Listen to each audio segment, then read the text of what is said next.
ರಾಹು ಬುಧ ಮತ್ತು ಶುಕ್ರ ಗ್ರಹಗಳ ಸಂಯೋಗ ಅನ್ನುವಂಥದ್ದು ಕುಂಭರಾಶಿಯಲ್ಲಿ ನಿರ್ಮಾಣಗೊಂಡಿದ್ದು ಏಪ್ರಿಲ್ 11ರವರೆಗೆ 3 ರಾಶಿಗೆ ಸೇರಿದ ಜನರು ಸ್ವಲ್ಪ ಸವಾಲುಗಳಿಂದ ಕೂಡಿದ ಸಮಯವನ್ನು ಎದುರಿಸುವ ಸಾಧ್ಯತೆ ಇದೆ.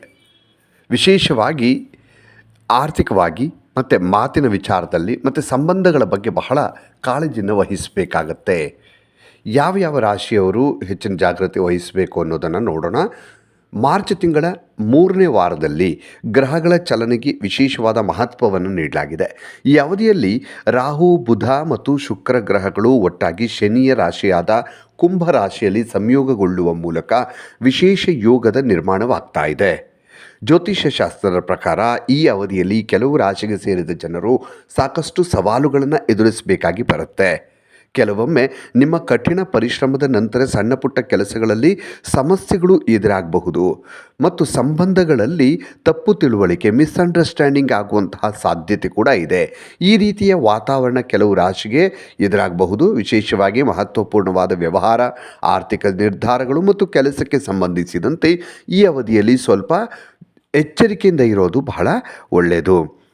ಇನ್ನು ಜ್ಯೋತಿಷ್ಯ ಶಾಸ್ತ್ರದ ಪ್ರಕಾರ ಈ ಅವಧಿಯಲ್ಲಿ ಶನಿಯ ರಾಶಿಯಾದ ಕುಂಭರಾಶಿಯಲ್ಲಿ ರಾಹು ಬುಧ ಮತ್ತು ಶುಕ್ರಗಳ ಸಂಯೋಗ ರೂಪುಗೊಳ್ತಾ ಇದೆ. ಬುಧ ಗ್ರಹ ಬುದ್ಧಿ, ಮಾತು ಮತ್ತು ವ್ಯವಹಾರವನ್ನು ಪ್ರತಿನಿಧಿಸಿದರೆ ಶುಕ್ರನು ಸುಖ, ಸಮೃದ್ಧಿ ಇತ್ಯಾದಿಗಳನ್ನು ಪ್ರತಿನಿಧಿಸ್ತಾನೆ.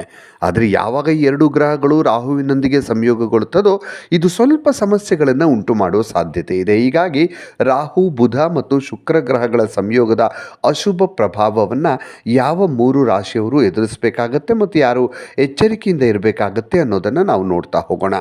ಕಟಕ ರಾಶಿಗೆ ಸೇರಿದ ಜನರಿಗೆ ಏಪ್ರಿಲ್ 11ರವರೆಗಿನ ಸಮಯ ಸ್ವಲ್ಪ ಎಚ್ಚರಿಕೆಯಿಂದ ಇರಬೇಕಾಗತ್ತೆ. ವಿಶೇಷವಾಗಿ ಮಾತುಕತೆ, ಯಾರ ಜೊತೆಗಾದರೂ ಮಾತಾಡುವ ಸಂದರ್ಭ ಮತ್ತು ವ್ಯವಹಾರಕ್ಕೆ ಸಂಬಂಧಿಸಿದಂತೆ ಈ ಸಂದರ್ಭದಲ್ಲಿ ಕಟಕ ರಾಶಿಯವರು ಸಮತೋಲನವನ್ನು ಕಾಯ್ದುಕೊಳ್ಳುವುದು ಬಹಳ ಅಗತ್ಯವಾಗಿರುತ್ತೆ. ಅನೇಕ ಬಾರಿ ನಿಮಗೆ ತಿಳಿಯದೆ ಮಾತನಾಡಿದಂಥ ವಿಚಾರಗಳು ಅದು ವಿವಾದಕ್ಕೆ ಕಾರಣ ಆಗುವಂತಹ ಸಂಭವ ನಿರ್ಮಾಣಗೊಳ್ಳುತ್ತೆ. ಹಾಗಾಗಿ ಮಾತಾಡುವಾಗ ಹುಷಾರಾಗಿರಿ. ಕಟಕ ರಾಶಿಯವರು ಕೆಲಸಕ್ಕೆ ಸಂಬಂಧಿಸಿದಂತೆ ಕಟಕ ರಾಶಿಗೆ ಸೇರಿದ ಜನರು ಈ ಅವಧಿಯಲ್ಲಿ ಹಠಾತ್ ಪ್ರಯಾಣಿಸುವ ಸಡನ್ನಾಗಿ ಎಲ್ಲಿಗಾದರೂ ಪ್ರಯಾಣ ಮಾಡಬೇಕಾಗಿ ಬರುತ್ತೆ. ಇದರಿಂದಾಗಿ ನೀವು ಈ ಪ್ರಯಾಣದಲ್ಲಿ ಒತ್ತಡ ಹೆಚ್ಚಾಗುವಂತಹ ಸಾಧ್ಯತೆ, ಅಂದರೆ ಮಾನಸಿಕ ಒತ್ತಡ ಹೆಚ್ಚಾಗುವ ಸಾಧ್ಯತೆ ನಿಮಗಿಲ್ಲಿ ಕಂಡು ಬರ್ತಾ ಇದೆ ಕಟಕ ರಾಶಿಯವರಿಗೆ. ಹಾಗೆ ವ್ಯವಹಾರವನ್ನು ಮಾಡ್ತಾ ಇದ್ರಿ ಈ ಅವಧಿಯಲ್ಲಿ ಯೋಚನೆಯನ್ನು ರೂಪಿಸದೆ, ಅಂದರೆ ನೀವೊಂದು ಪ್ಲ್ಯಾನ್ ಮಾಡ್ಕೊಳ್ಳೋದೆ ಎಲ್ಲೂ ಕೂಡ ಹೂಡಿಕೆ ಮಾಡೋದಕ್ಕೆ ಹೋಗಬೇಡಿ. ಒಂದು ವೇಳೆ ಆ ಥರ ಏನಾದರೂ ಮಾಡಿದ್ದಿದ್ರೆ ಬಹಳ ದೊಡ್ಡ ನಷ್ಟವನ್ನು ನೀವು ಅನುಭವಿಸಬೇಕಾಗತ್ತೆ. ರಾಹು ಬುಧ ಮತ್ತು ಶುಕ್ರ ಗ್ರಹಗಳ ಅಶುಭ ಪ್ರಭಾವದಿಂದ ಈ ಅವಧಿಯಲ್ಲಿ ಕೆಲಸವನ್ನು ಮಾಡುವ ಕಟಕ ರಾಶಿಗೆ ಸೇರಿದ ಜನರು ಸಂಬಳದಲ್ಲಿ ವೃದ್ಧಿ ಮತ್ತು ಬಡ್ತಿಗೆ ಕಾಯ್ತಾ ಇದ್ದರೆ ಇನ್ನೂ ಸ್ವಲ್ಪ ಸಮಯ ನೀವು ಕಾಯಬೇಕಾಗಿ ಬರುತ್ತೆ. ಸಡನ್ನಾಗಿ ಈ ಟೈಮಲ್ಲಂತೂ ಬಡ್ತಿ ಅಥವಾ ಸಂಬಳ ಜಾಸ್ತಿ ಆಗೋದಿಲ್ಲ. ಇನ್ನು ಕನ್ಯರಾಶಿಗೆ ಸೇರಿದ ಜನರಿಗೆ ಈ ಅವಧಿ ಬಹಳ ಒಂದು ರೀತಿ ನಿಧಾನವಾಗಿದೆ ಅಂತ ಅನ್ನಿಸಬಹುದು. ಎಲ್ಲವೂ ಕೂಡ ಸ್ಲೋ ಆಗುತ್ತೆ. ಯಾಕಂದರೆ ನಿಮ್ಮ ಕೆಲಸಗಳೆಲ್ಲ ನೀವು ಬಹಳ ಬೇಗ ಪೂರ್ಣಗೊಳಿಸಬೇಕು ಅಂದ್ಕೊಂಡಿದ್ದರೆ ಅದಾಗೋದಿಲ್ಲ. ಬಹಳ ನಿಧಾನವಾಗಿ ಕೆಲಸಗಳು ಆಗ್ತಾ ಹೋಗುತ್ತೆ. ಅನೇಕ ಬಾರಿ ನೀವು ಸರಿಯಾದ ಮಾತನಾಡೋಕ್ಕೆ ಬಯಸಿದ್ರೂ ಕೂಡ ಉತ್ತಮ ಶಬ್ದಗಳು ನಿಮಗೆ ಸಿಗದೇ ಇರಬಹುದು. ಅಂದರೆ ನಾನು ಚೆನ್ನಾಗಿ ಮಾತಾಡಬೇಕು ಅಂದ್ಕೊಂಡ್ರು ಸರಿಯಾಗಿ ಸೆಂಟೆನ್ಸ್ ಮಾಡೋದಕ್ಕೂ ಅಥವಾ ಪದಗಳು ಸರಿಯಾಗಿ ಸಿಗದೇ ಇರಬಹುದು. ಮತ್ತು ಇದರಿಂದ ನಿಮ್ಮ ಕೆಲಸಗಳು ಹದಗೆಡುವಂತಹ ಸಾಧ್ಯತೆ ಇರುತ್ತೆ. ವ್ಯವಹಾರವನ್ನು ಮಾಡುವ ಕಟಕ ರಾಶಿಗೆ ಸೇರಿದ ಜನರು ಈ ಸಂದರ್ಭದಲ್ಲಿ ರಾಹು ಬುಧ ಮತ್ತು ಶುಕ್ರ ಗ್ರಹಗಳ ಅಶುಭ ಪ್ರಭಾವದಿಂದಾಗಿ ಹಣಕಾಸಿಗೆ ಸಂಬಂಧಿಸಿದಂತೆ ಬಹಳ ಎಚ್ಚರಿಕೆಯಿಂದ ಇರಬೇಕಾಗಿ ಬರುತ್ತೆ. ಈ ಸಂದರ್ಭದಲ್ಲಿ ಅದೃಷ್ಟದ ಸಂಪೂರ್ಣ ಬೆಂಬಲವನ್ನು ನೀವು ಪಡೆದೇ ಇರಬಹುದು. ಹಾಗೆ ನಿಮ್ಮ ಆದಾಯದಲ್ಲಿ ಕೊರತೆ ಉಂಟಾಗುವ ಸಂಭವ ಇದೆ. ಜೊತೆಗೆ ಈ ಸಂದರ್ಭದಲ್ಲಿ ಉತ್ತಮ ಬಜೆಟ್ ರೂಪಿಸ್ಕೊಳ್ಳೋದು, ಅಂದರೆ ಒಂದು ಹಣಕಾಸಿನ ಪ್ಲಾನಿಂಗ್ ಮಾಡ್ಕೊಳ್ಳೋದು ಬಹಳ ಒಳ್ಳೆಯದು. ಇನ್ನು ಧನುರಾಶಿಗೆ ಸೇರಿದ ಜನರು ಬುಧ ಮತ್ತು ಶುಕ್ರ ಗ್ರಹಗಳ ಈ ಸಂಯೋಗದ ಸಂದರ್ಭದಲ್ಲಿ ನಿಮ್ಮ ಮಾತಿನಿಂದಾಗಿ ದೊಡ್ಡ ಸವಾಲುಗಳನ್ನು ಎದುರಿಸಬೇಕಾಗಿ ಬರುತ್ತೆ.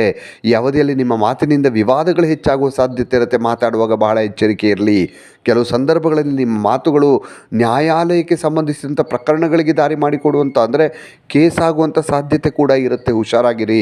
ಜೊತೆಗೆ ತಮ್ಮ ಮನೆಯಲ್ಲಿ ಯಾವುದಾದ್ರೂ ಸದಸ್ಯರೊಂದಿಗೆ ಅನಗತ್ಯವಾದಂತಹ ಜಗಳವನ್ನು ಎದುರಿಸಬೇಕಾಗಬಹುದು.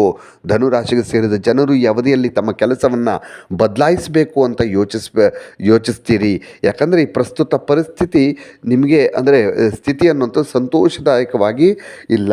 ಹಾಗಾಗಿ ಕೆಲಸ ಚೇಂಜ್ ಮಾಡಬೇಕು ಅನಿಸುತ್ತೆ. ಆರ್ಥಿಕ ವಿಚಾರಗಳಿಗೆ ಸಂಬಂಧಿಸಿದಂತೆ ಧನುರಾಶಿಗೆ ಸೇರಿದ ಜನರು ಸಾಕಷ್ಟು ಏರಿಳಿತಗಳನ್ನು ಎದುರಿಸಬೇಕಾಗಿ ಬರುತ್ತೆ. ಈ ಅವಧಿಯಲ್ಲಿ ನಿಮ್ಮ ಪರಿಸ್ಥಿತಿ ಸುಧಾರಿಸುವ ಸಂಭವಗಳು ಸಾಕಷ್ಟು ಹೆಚ್ಚಾಗಿರುತ್ತೆ. ಈ 3 ರಾಶಿಯವರು ಕಟಕ ರಾಶಿ, ಕನ್ಯಾ ರಾಶಿ ಮತ್ತು ಧನು ರಾಶಿಗೆ ಸೇರಿದಂತಹ ಈ 3 ರಾಶಿಯ ಜನರು ಕೂಡ ಕಟಕ ರಾಶಿ, ಕನ್ಯಾ ರಾಶಿ ಮತ್ತು ಧನು ರಾಶಿ ಈ 3 ರಾಶಿಗೆ ಸೇರಿದಂತಹ ಜನರು ಬಹಳ ಎಚ್ಚರಿಕೆಯಿಂದ ಇರಬೇಕಾಗತ್ತೆ. ರಾಹು, ಬುಧ, ಶುಕ್ರ ಗ್ರಹಗಳ ಸಂಯೋಗದಿಂದಾಗಿ ನಿಮಗೆ ಸವಾಲುಗಳು ಎದುರಾಗುವ ಸಾಧ್ಯತೆ ಇದೆ. ಹಾಗಾಗಿ ಈ ಅವಧಿಯಲ್ಲಿ ಸಂಪತ್ತು, ಆಸ್ತಿಗೆ ಸಂಬಂಧಿಸಿದಂತೆ ಬಹಳ ಎಚ್ಚರಿಕೆಯಿಂದ ಇರಬೇಕಾಗತ್ತೆ. ನೀವು ಮಾತನಾಡುವಾಗ ಬಹಳ ಎಚ್ಚರಿಕೆಯಿಂದ ಇರಬೇಕಾಗತ್ತೆ ಮತ್ತು ಯಾವುದೇ ನಿರ್ಧಾರವನ್ನು ಅವಸರದಲ್ಲಿ ತೆಗೆದುಕೊಳ್ಳೋದಕ್ಕೆ ಹೋಗಬೇಡಿ. ನಿಮ್ಮ ಮಾತನ್ನು ನಿಯಂತ್ರಣದಲ್ಲಿ ಇಟ್ಕೊಳ್ಳಿ ಮತ್ತು ವ್ಯವಹಾರಗಳನ್ನು ಮಾಡೋದರಿಂದ ಸಮತೋಲಿತವಾಗಿ ವ್ಯವಹಾರ ಮಾಡೋದ್ರಿಂದ ಸಮಸ್ಯೆಗಳು ಎದುರಾಗದಂತೆ ಕಾಳಜಿಯನ್ನು ವಹಿಸಬಹುದು. ಏಪ್ರಿಲ್ 11ರವರೆಗೆ ಬಹಳ ಎಚ್ಚರಿಕೆಯಿಂದ ಇರಬೇಕಾಗತ್ತೆ. ಇನ್ನಷ್ಟು ವಿಡಿಯೋಗಳಿಗಾಗಿ ಮೀಡಿಯಾ 18 ಕರ್ನಾಟಕ ಚಾನಲನ್ನು ಸಬ್ಸ್ಕ್ರೈಬ್ ಮಾಡಿ ಹಾಗೂ ಹೊಸ ಹೊಸ ವಿಡಿಯೋಗಳ ಅಪ್ಡೇಟ್ಗಳಿಗಾಗಿ ಬೆಲ್ ಐಕನನ್ನು ಕ್ಲಿಕ್ ಮಾಡಿ. Thank you.